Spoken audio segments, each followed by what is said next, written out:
Começando mais um Soltas e Sinceras, e para quem não me conhece ainda, eu sou Karen, aqui a gente vai ter um papo muito descontraído, papo com a mulherada, muito aberto, muito soltas e sinceras. Então vamos lá, que hoje eu tenho figura ilustre aqui, tá? Vou apresentar para vocês uma mulher que quebra estereótipos todos os dias, trabalha num cenário muito complicado, muito machista, mas ela não sai do foco dela, tá? E trabalha ali com muita garra, muita coragem. E estamos hoje com Maria Clara Batista, que é advogada criminalista. Primeiro eu queria agradecer, né, o convite de estar aqui, batendo um papinho. Para quem não sabe, eu e Karen, a gente tem uma relação de amizade que perpetua já quase, não vamos quase falar... 30 anos.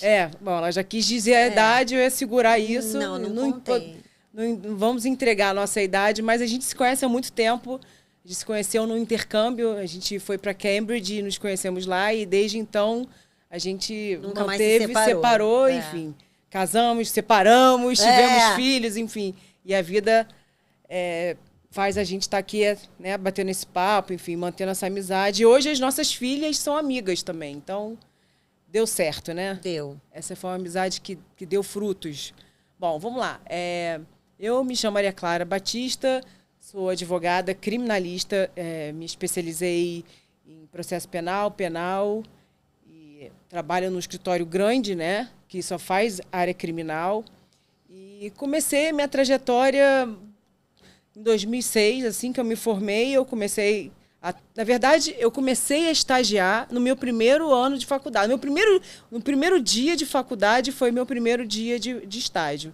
Então, eu comecei a estagiar e, assim, eu aprendi muita prática, né? Porque, na época, quando você começa a estagiar, você aprende muitas coisas, mas o meu caminho foi o inverso, né? Porque muitos estudantes de direito começam a estudar, né? Os primeiros anos, né?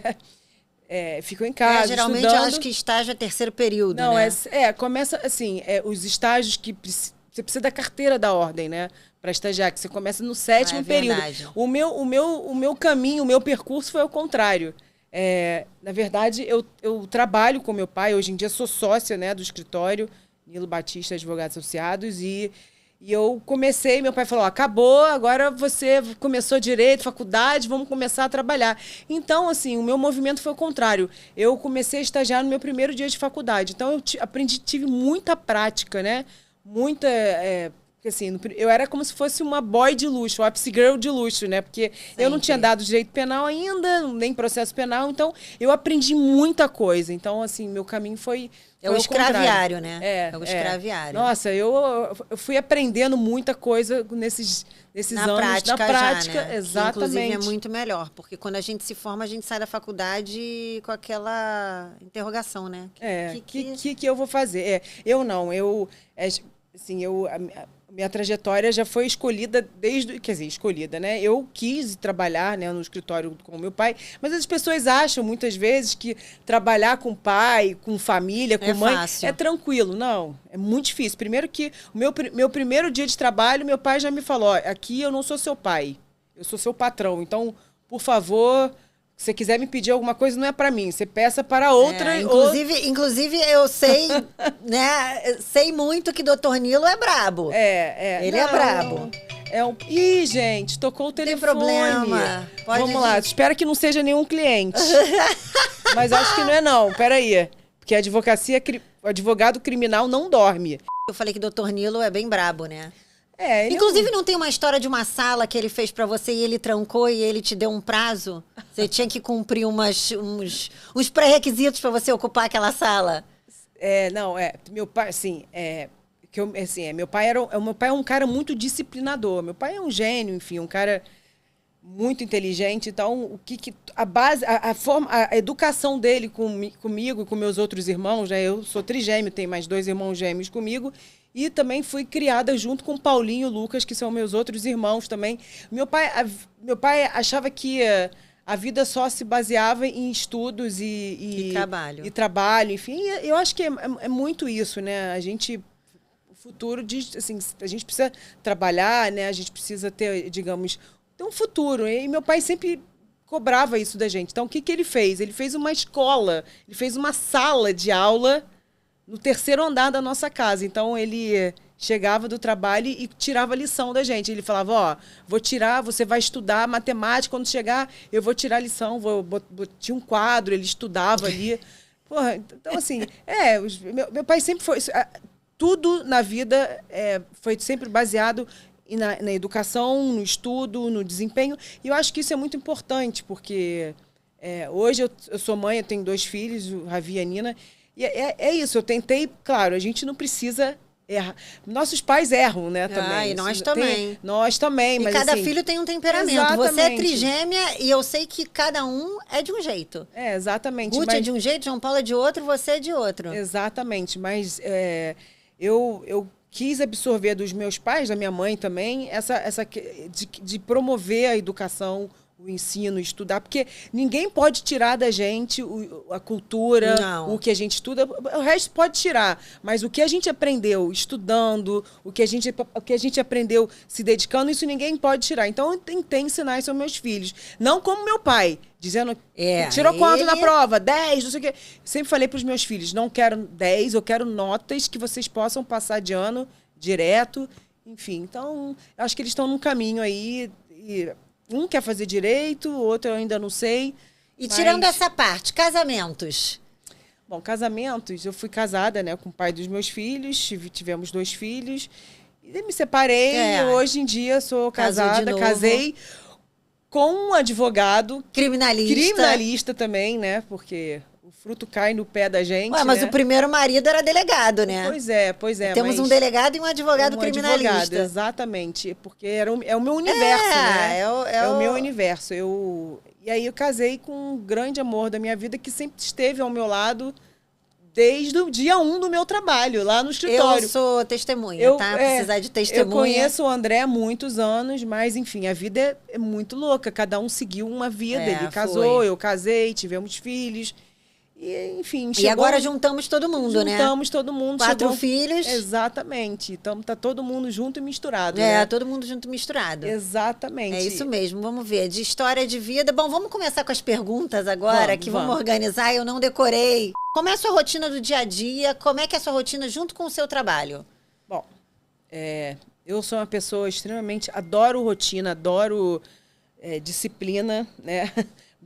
Eu adoro fazer todos os dias. A gente adora a nossa rotina, né? Nossa academia de manhã. Exatamente. Eu faço todo dia as mesmas coisas. Eu acho que isso é o que me faz seguir. Eu acho que a pessoa que não tem rotina, não tem uma disciplina, não sabe, não acorda cedo, dorme tarde, eu acho que isso tudo dá uma bagunçada. Eu costumo dizer isso para os meus filhos, assim, quando a nossa vida está um caos.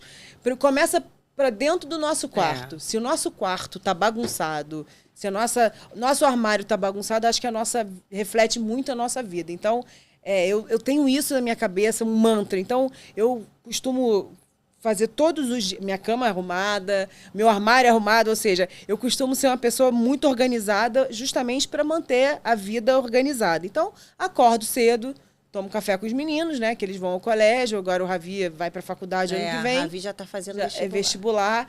E a gente toma café, vou para academia, faço minha atividade física por uma questão de saúde, acho que já vou pensando na minha terceira idade, porque eu quero... Porque a gente quer tomar banho sozinha, quer fazer xixi sozinha. Exatamente, eu quero segurar a sacolinha do mercado sem precisar de ajuda. Esse é o meu projeto. Não é Graciane Barbosa, não. Enfim, não é nada disso. É o projeto, digamos, de saúde mesmo, né? E aí vou à academia, volto, pego meu cachorro, José para passear. E depois, em seguida, já vou para o escritório. Minha rotina é essa. Chego no escritório, abro minha caixa de e-mail. Enfim, a gente tem, digamos, uma cartela de clientes, né? Então, converso muito com o jurídico, recebo os e-mails, vejo quem mandou e-mail, quem não mandou. E assim começa o dia. Então, só que nisso, quando o dia começa, tem audiência, às vezes tem atendimento, tem flagrante. Eu, hoje em dia, sou sócia do escritório, né? Sou a única mulher sócia. O resto são todos homens. Então, até bom você ter falado sobre isso, porque aí vem a pergunta. Como mulher, você achou no princípio que você tinha que se doar ao dobro por ser mulher? Você acabou de falar que você é a única mulher sócia do escritório. Uhum. Você sentiu isso? Eu senti. E até pelo dono do escritório ser seu pai, né? Então eu acho que o fato do meu pai ser o dono do escritório, eu nunca tive nenhum tipo de privilégio. Isso Isso foi uma das características do meu pai. Meu pai nunca foi um pai, digamos, que, né, que bota os filhos debaixo da asa. Pelo menos comigo, com meu irmão Carlos Bruce, né, com quem é meu sócio também, ele nunca tratou a gente diferenciadamente dos demais. E acho que isso é o correto, né? Não é porque você é dono de uma empresa. Não, é o correto. Porque eu acho que é isso, né? Ou de um... Meu pai sempre falou, olha, aqui vocês são advogados, funcionários, enfim.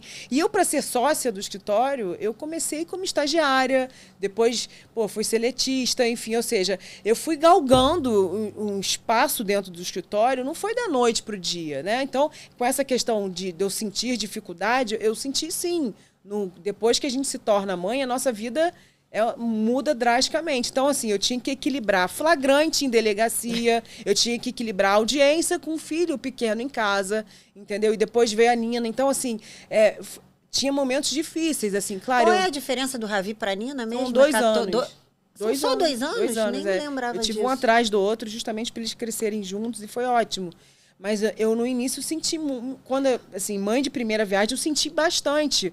Tanto é que eu ia trabalhar, eu ainda amamentava o Ravi e pensava como é que seria a logística. Esse foi seu maior choque quando você começou, por exemplo, filho e trabalho? Qual foi seu maior choque, assim, no começo? O que te assustou? Olha, primeiro eu acho que o que me assustou eu acho que é isso, é você saber dividir a vida, né? Porque eu, além de ser mãe, eu era dona de casa. Então, além de ser dona de casa, eu também era advogada. Na época, eu também era esposa. Então, assim, como eu brinco que parece que você tem que girar vários pratinhos, assim, sabe? Na corda bamba. Não foi fácil. Mas acho que o maior desafio, obviamente, foi, depois que eu me tornei mãe, administrar a vida do lar com os filhos, assim, eu não podia acompanhá-los em atividade extracurricular, natação, balé. Graças a Deus, eu sempre tive uma rede de apoio muito boa. A Loló, que foi quem me criou e criou os meus filhos. A Loló tá lá até hoje. Até hoje. Então, assim, ela que fazia esse papel durante a semana, entendeu? Então, assim, eu sou muito grata a ela, sabe? Tenho muito reconhecimento por ela e por ela até hoje estar presente na minha vida, enfim, e dos meus filhos também. Então, acho que isso me ajudou. Eu fiquei imaginando as milhares de brasileiras que não têm essa oportunidade, não têm esse apoio. Então, assim, eu bato palmas para as mulheres que conseguem fazer isso sem nenhuma rede de apoio. Eu tive uma rede de apoio, tenho até hoje, mas, assim, não é fácil, assim, não ser mulher não é fácil, né? Porque... Ainda mais numa profissão, né, que a advocacia criminal é uma profissão predominantemente masculina, né? Quando eu comecei a fazer a faculdade, e, claro, já fui para o caminho do direito penal, enfim, trabalhar com crime, tinha pouquíssimas mulheres, mas já tinham algumas, né? Então, assim, hoje em dia, lá no escritório... Assim, existem mais 5 advogadas mulheres que estão somando a mim, né? Porque eu digo que somando porque as mulheres têm que somar umas às outras, né? Ainda mais na profissão. Então, assim, eu, por muito tempo, eu era, sei lá, se tinha 3 mulheres no escritório, era muito, porque é uma profissão muito masculina, sabe? E tem essa questão... Inclusive, você deve ver horrores, né? Porque você faz muito inquérito policial. Na verdade, eu vou explicar isso. Eu até ia te perguntar se a sua visão de ser humano mudou muito desde que você começou a trabalhar. Porque devem ter coisas bizarras. Eu não sei também se o escritório pega de tudo, né? Sim, a gente... Primeiro que é um escritório grande, né? O advogado não escolhe a causa, né? A gente, assim... Não escolhe? Não, a gente não escolhe a causa. Independente, mas você advoga... O que eu mais escuto, você advoga para bandido... o senso comum pensa dessa forma, né? Porque, assim, as leis existem para a gente atenuar a pena. Não necessariamente esse bandido ou esse réu, de tudo, ele vai né? ser absolvido, mas ele tem o direito à defesa. Claro. Entendeu? Então, é basicamente isso. Então, assim, eu faço parte criminal todo mundo, mas é só crime, gente. Só crime. Só faço área criminal, só me especializei, fiz uma pós-graduação em processo penal e criminologia. Então, é o que eu gosto. E no meu escritório, lá onde eu sou sócia, existem diversos outros advogados, meus outros sócios são brilhantes. Então, um escritório de advocacia, ele só funciona bem quando existe uma pluralidade de profissionais em que cada um vai complementando o outro, certo? Então, lá no escritório, existem excelentes advogados, sócios, advogados associados, enfim, tem ótimos estagiários. Então, o que acontece? Um advogado vai somando o outro. Então, o que eu percebi, né? Falei, olha, eu quero me especializar numa coisa, né, numa área onde talvez muitos advogados não dão muito ênfase, porque é um procedimento antes Chato. do processo, é um procedimento em que não tem tanta formalidade, não tem um juiz, não tem um promotor. Quer dizer, até tem um promotor, mas não tem aquela formalidade de uma ação penal, de prazo. Eu falei, olha, eu vou trabalhar isso. Eu costumo brincar de dizer que eu gosto de trabalhar nos bastidores, porque o inquérito policial é o lugar onde o advogado pode produzir provas, é o lugar onde o advogado pode ter uma relação mais próxima com um delegado de polícia, com um inspetor de polícia, onde não tem essa formalidade que eu digo de... obviamente, existe formalidade, você precisa peticionar, você precisa de uma procuração, você precisa... Mas você consegue ter um papo mais aberto, né? Realmente exato, os bastidores, né? Exato. E ali, eu brinco com os meus estagiários, que já passaram vários lá no escritório, e é onde eu costumo, às vezes, dar aula de inquérito penal. Em alguns lugares eu sou convidada e dou aula para os meus estagiários. Eu costumo dizer que o inquérito policial é um diamante, porque você pode produzir o inquérito, é dali que vem uma ação penal, entendeu? É dali que dependendo do lado que você vai estar, ou se você vai estar do lado da vítima ou do suposto autor, ali você pode fazer tudo, entende? Fazer tudo na forma da legalidade. É o começo, né? Produzindo provas, levando pessoas para oitiva, peticionando, trazendo parecer. Então, assim, e aí, quando isso vira uma ação penal, tá todo trabalhado ali, aquele inquérito, entendeu? Então, assim, eu amo trabalhar fazendo flagrante, amo, porque eu acho que é ali onde eu me encontrei. Tem gente que gosta de sustentar, tem gente que gosta, enfim, de fazer... Claro, Engraçado, eu acabei de... Apesar de eu ter feito direito também, eu não tinha noção dessa parte do inquérito, como isso é importante. Claro, e eu sei que lá no escritório, quando tem isso, é tudo Maria Clara. Vai Maria Clara, que exato. Ela já conhece até todo mundo, né? Todas as delegacias, exatamente, todos os delegados, todos exatamente, os inspetores. Esses anos de advocacia, né, que já são alguns, eu consegui estabelecer uma relação de amizade com muitos policiais, muitas delegadas, muitos delegados. Porque isso... E atualmente tem muita delegada, né? Tem muitas delegadas e são maravilhosas. Coisa que não tinha antigamente. Exatamente, justamente... mudou esse cenário. Hoje em dia tem uma porção de advogada criminal, tem uma porção de delegadas, inspetoras de polícia, né? Então, isso é muito legal de ver que as mulheres estão ocupando espaços que antes não ocupavam, sabe? Eu hoje, assim, tranquilamente, eu me sinto muito bem quando eu vou fazer um atendimento com um cliente numa delegacia, porque... tem mulheres, entendeu? Quando a gente encontra um semelhante nosso, a gente gosta, a gente se encontra. Bem, Exato. Se então, identifica. Antes era um universo muito masculino, né? Aquela coisa inóspita. Em grande maioria ainda é, né? Pois é, mas mudou muito, né? Porque as mulheres estão ocupando o espaço delas e estão marcando, sabe? Mostrando, olha, eu tô aqui não pelos meus cabelos lindos, pela minha beleza, mas porque eu sou uma pessoa competente. Eu tô aqui porque eu estudei, eu tô aqui porque eu fiz um concurso.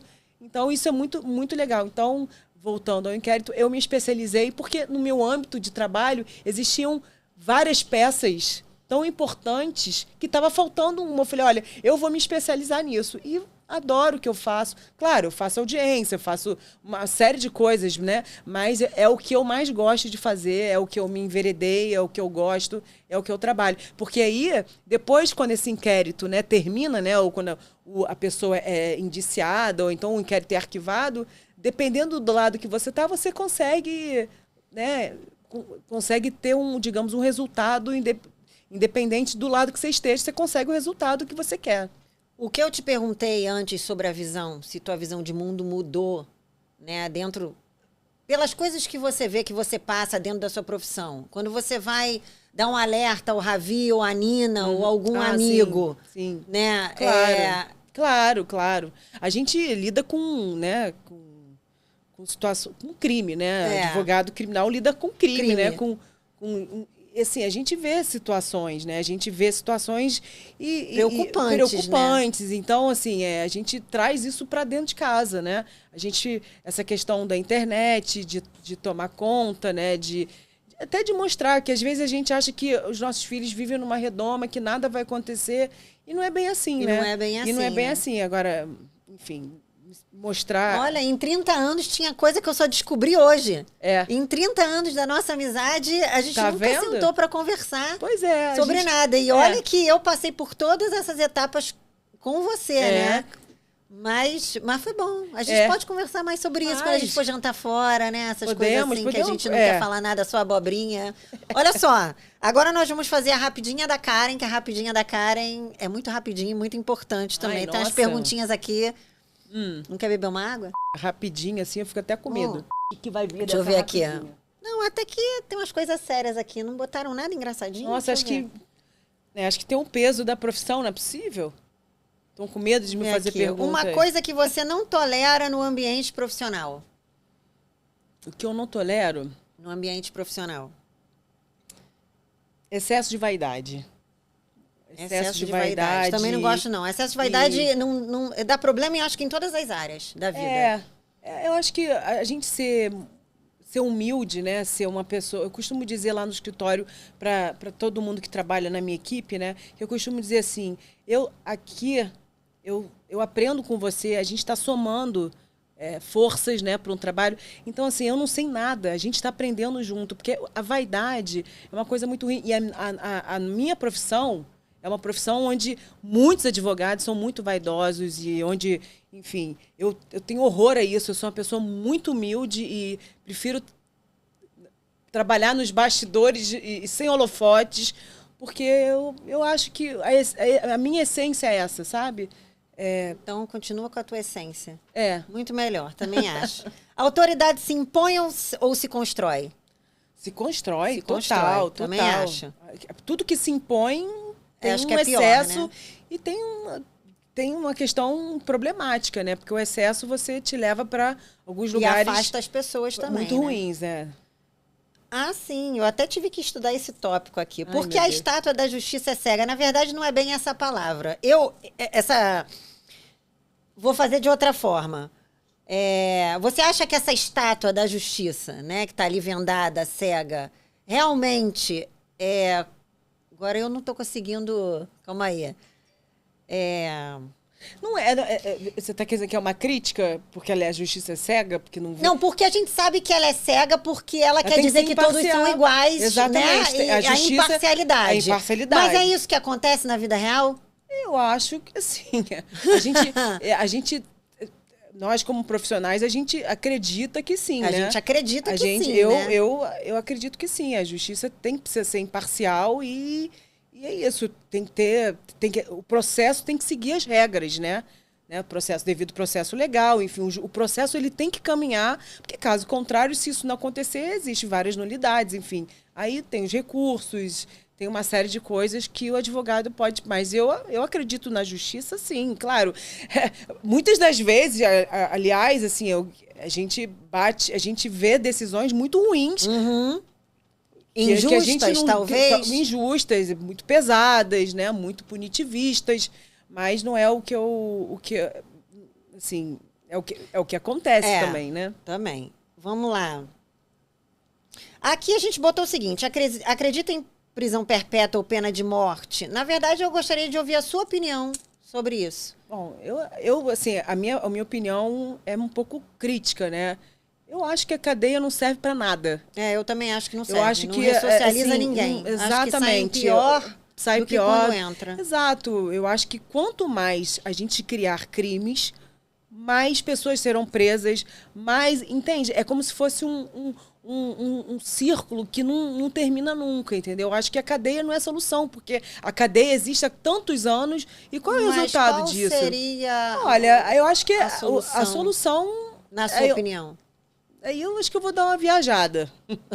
Eu não acho... Eu acho que a solução aí é uma questão meio política, assim. Eu acho que a solução é diminuir cada vez mais a desigualdade social, é dar oportunidade para essas sim. crianças que não têm oportunidade. A educação, a gente começou falando sobre educação, aí vamos é o que terminar falando salva, de entendeu? educação. A educação é a oportunidade, porque é aquilo que eu te disse, ninguém pode roubar de você o que você aprendeu, que você estudou, entendeu? Uma criança que tem oportunidade de estudo, uma criança que tenha, sabe, uma oportunidade de estudar, de ler, de aprender. Cara, essa criança vai seguir um caminho normal. Ele não vai pensar em roubar, não vai pensar em matar, porque muitos que fazem isso é por uma questão de necessidade. Tá errado? Tá errado. É crime? É crime. Mas, assim, a gente vai repetir padrões até quando? Porque, sabe, assim, eu acho que a droga deveria ser legalizada, porque aí legalizando só vai comprar quem usa, aí não vai ter essa coisa de subir morro. Então, assim, esse é um assunto... muito papo, é um assunto para um próximo podcast. A gente pode até reunir mais advogados aqui. Exatamente. Esse assunto é um assunto muito polêmico. É, muito polêmico, a minha porque visão... tem que fazer uma reestrutura, talvez mundial, né? É. Bom, se bem que a gente está falando só de Brasil. De Brasil, A gente tinha que... Aqui mas é aí diferente. isso muda com o quê? Digamos, com uma plataforma política, né, que proporcione essas pessoas, entendeu? Dá acesso à saúde, dá acesso a estudo, assim, é uma série de coisas. Essa é a minha opinião com relação a isso. Vamos para um próximo podcast. Então, para a gente fechar, se você não fosse advogada, o que você seria? Cara, eu sou apaixonada por música, adoro música. Eu ia querer aprender, eu queria cantar, ou ser cantora, ou saber tocar um instrumento musical. Porque eu acho que a música é tão democrática. E trabalhar com isso profissionalmente. Pode ser, quem né? sabe? Tipo, ser uma Marisa Monte, né? Sabe, assim, ser uma Ivete Sangalo. ser uma Ivete, que eu sou apaixonada, enfim. Então, assim, eu acho que a música todo mundo se encontra. Preto, branco, rico, pobre. A música é o lugar onde as pessoas se encontram, independente da classe social. Então, eu acho verdade. que a música é libertadora. Assim, acho que eu queria ser cantora, ou saber tocar um instrumento. Eu acho lindo. Emocionante para mim. Então, vamos agradecer a doutora Maria Clara. Olha só, esse podcast ele é patrocinado pela Maxi Beleza. Eu sempre trago um presente.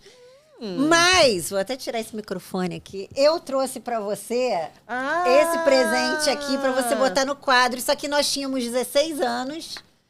Quando a gente era bancada e não tinha boleto para pagar, que a gente era rica. A gente era feliz e não sabia. A gente era feliz e não sabia. E a doutora Maria Clara, para as amigas da Dá, fez um quadro de fotos na casa dela e vai botar a nossa foto vou botar lá. Muito obrigada, porque amei. as outras estão na casa da minha mãe, mas essa estava na minha casa, então eu achei... Obrigada.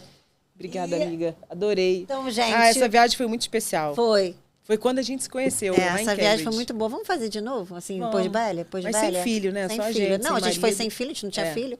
Vamos Então, curtir. Obrigada, gente. Obrigada. Obrigada. Beijo, Um beijo.